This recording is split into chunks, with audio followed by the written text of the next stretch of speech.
everybody, welcome back. So in the previous video we looked at map and filter on the array object in ECMAScript 5.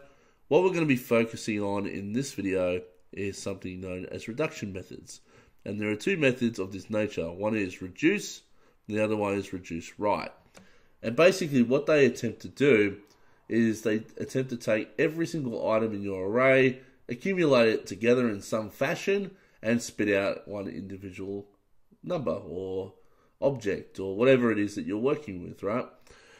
Now, it goes from left to right by default if you use reduce, but if you use reduce_Write, you start from the back of the array and you move to the front. Okay, that's the difference between the two. So, in a scenario such as maybe I want to sum up all the numbers in an array together to find out what the ultimate number is, there used to be the old way to do it, and that was to use a for loop, right? So you would create a for loop, you would go for var I equals 0, I is less than related to the array, I++, and then for each iteration you would basically add a number up together, right? And accumulate the value in each field together. In that way, you'd have to create a whole for loop to do this. Well, with the ECMAScript 5, we can use reduce to perform the same action. Now, it's pretty straightforward, and I can show you how to do it. But basically, I'm going to jump over to the code and show you right now how simple it is. So we go var sequence equals, and we'll go 1, 2, 3, 4, 5, 6, 7, 8, 9. Right? And we'll say, I want to add this all together, right? And have an output. Now, as I mentioned, the old way to do it was to create a output number like so, maybe make it 0, and then you go for var I equals 0, I is less than sequence dot length, like that, I++, and then basically you'd have to go output is equal to, or plus equals, sequence I, right? And this would work fine, and then you could go console.log output, right? And this worked totally fine. You can add these numbers up together using this format, and if you come over to the code and you go node, what did I call the file? Array reducer, you would get 45, okay? Totally fine, makes sense, works. However, that's a lot of code to write, right? There's an easier way to do this, right? And the easier way is to, number one, get rid of this for loop. We don't need it. We'll keep the output, but we only need it because we're just going to be doing this. So we go sequence, dot, and then we go reduce, and then we pass in a function, okay? So the function could be, let's just go add numbers, right? So then you would create a function somewhere and go add numbers. And now for reduction methods, there are actually 4 arguments that are involved in this. Now the first one is known as an accumulator. So I usually type as accum.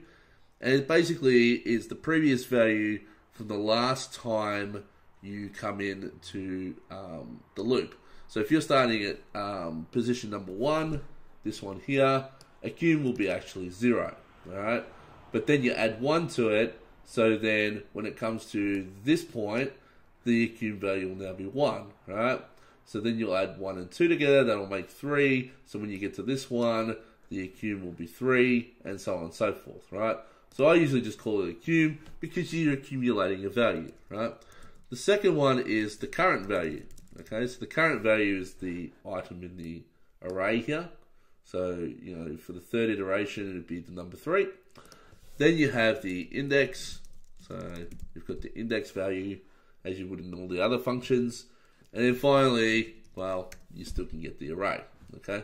And just to show you that this is all the case, I'll console out each bit here. So I'll go console.log, accum value, and you can go accum, like so. There's going to spit out a lot of console data when we go through it, but that's okay.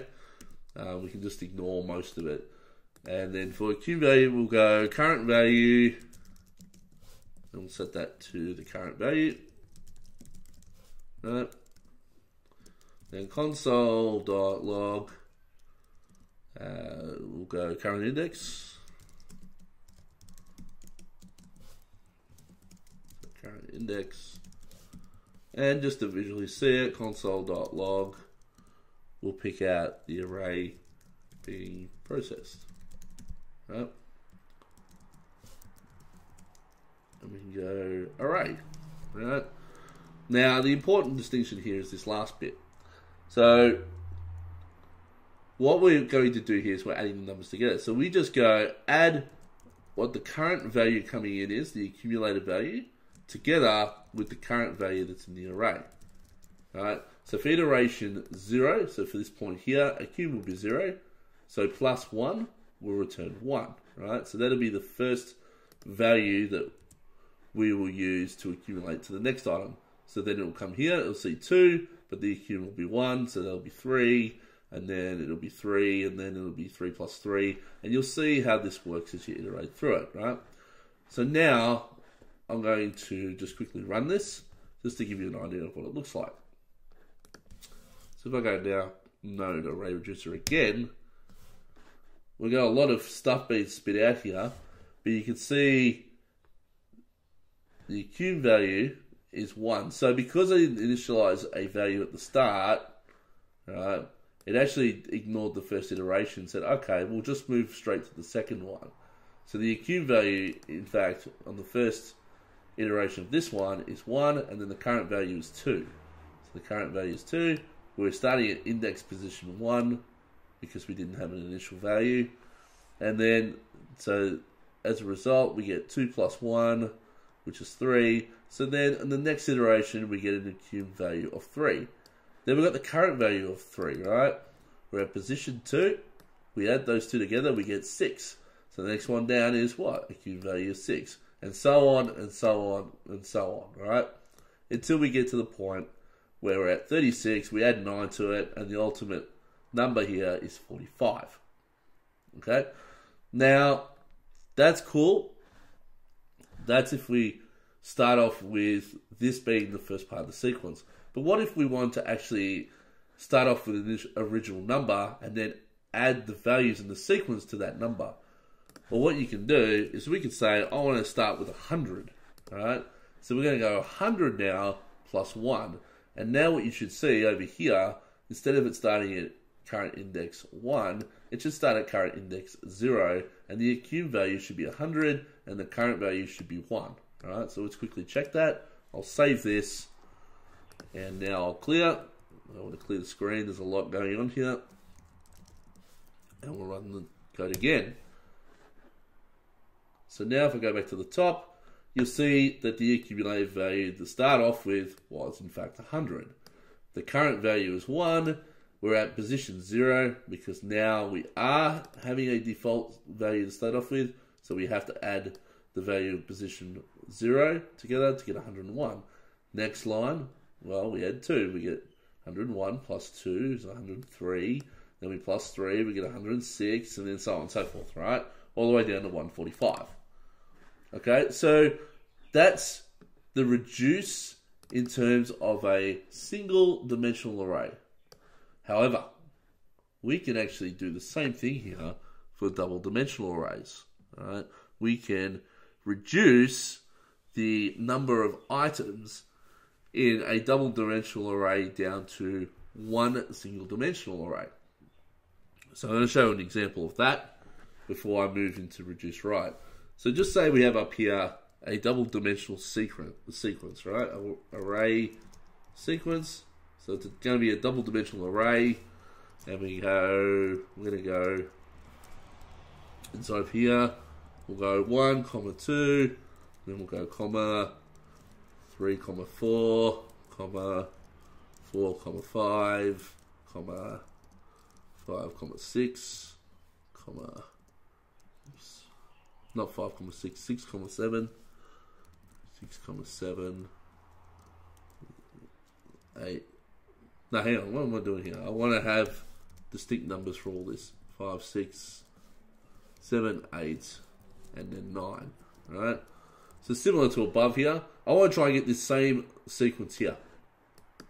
Alright? So I'm going to reduce this double dimensional array down to a single dimensional one. So how do we do this? Well, we can use reduce to do the same thing. So we go single the output is equal to the DD sequence, right, dot reduce, and I create a function here that's going to convert to one dimensional. Alright. Dimensional. Alright. Alright. So now I'll come in here and we'll go function and we'll grab this name. It's a long name. Now the minimum requirements for this is to take the accumulator and the current value like so. You don't need the other two, but you do need these two for this to work. Well, technically you don't, but you need to return something, and usually you have to have these two things to make things work, right? So, what I'm going to do here is I'm going to take the accumulated value, so we're going to return the accumulated value, right? And we're going to concatenate that, so the contents inside of that, we're going to concatenate with the contents inside of the current value. So that will take 1 and 2, and it will concatenate 3 and the 4 into the same array. So it'll be 1, 2, 3, 4, right? And then the next accumulator will be 1, 2, 3, 4, and we'll be trying to concatenate 5, 6. And then I'll go 1, 2, 3, 4, 5, 6, so on and so forth, right? I'm not going to print out everything for this because that will take too long, but you get the idea. So if I go current value, right? If I now come and I run the single output, like so, we will get a single one-dimensional array. Now, I'm just going to comment this out for a moment, just because it takes up too much clutter, like so. And I'm going to jump over the code, I'm going to clear the screen, and you're going to see we get now one single dimensional array. So we took 1, 2, we accumulated 3, 4 together, so we got 1, 2, 3, 4. Then we accumulated 5, 6 together, so we got 1, 2, 3, 4, 5, 6. Then with 7, 8, so we got 1, 2, 3, 4, 5, 6, 7, 8. And then finally 9, right, to get one single line. Now we could run this reducer twice, just like we did on the previous lesson, and we could go dot reduce and then use this, right? And if I do that now, watch what happens. So if I go and run 145 for both, and that's expected, right? Now I'll take that off because it's not needed, but just gives you an idea you can still chain these things together as well. Now that's reduce. Reduce right, well, it's basically the opposite, right? You start from the right hand side of your sequence and you move to the left, okay? So just say I wanted to reverse this sequence here, right? I can do that. So I can now go var reverse single d equals dd array sort sequence like that dot reduce right, right, convert to one dimensional array. And this will just basically start from the end and move to the start. So we'll get 9, 8, 7, 6, 5, 4, 3, 2, 1 instead of 1, 2, 3, 4, 5, 6, 7, 8, 9. So let's quickly check that. And for whatever reason, that went that way. Why did it go that way?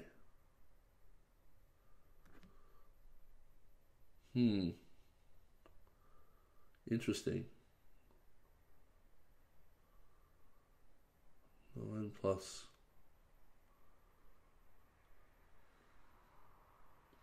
Okay, I'm just going to pause the video for a second and find out what I did wrong here.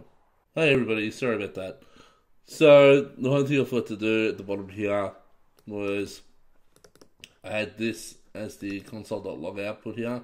So I was printing out the original sequence, reduced together. Now, reduce right isn't exactly what you expect it to be with double dimensional arrays. And the reason for that is because it's all clustered. So what it actually spits out at the end is, I'll rerun this just to show you. Basically, I'll remove this information and I'll clear the screen. But basically it goes 9, 7, 8, 5, 6, 3, 4, 1, 2. It doesn't go 9 down to 1. And the reason for that is because it accumulates, even though it goes from right to left here, inside of the box it goes left to right. Okay, so it goes 9, 7, 8, 5, 6, 3, 4, 1, 2. However, if I was to apply it to this up here, and I decided that instead of, adding the numbers together, I decided to divide. Going this way would be different to going this way, because 9 divided by 8 is still over 1, whereas 1 divided by 2 is instantly below 0. And then as you continue to divide, the number gets smaller and smaller and smaller. But this number would always be bigger. Anyway, have a play with it. It's quite a complicated one to understand when you do it the first time. This one caught me out a little bit. I forgot about the fact that sets inside of each array here don't go right to left. They still go left to right, even though the items in the main array go right to left. So anyway, I'm going to finish it up there. In the next video, I'm going to look at sorting in arrays in ECMAScript 5 and basically how that works. So I'll see you in the next video.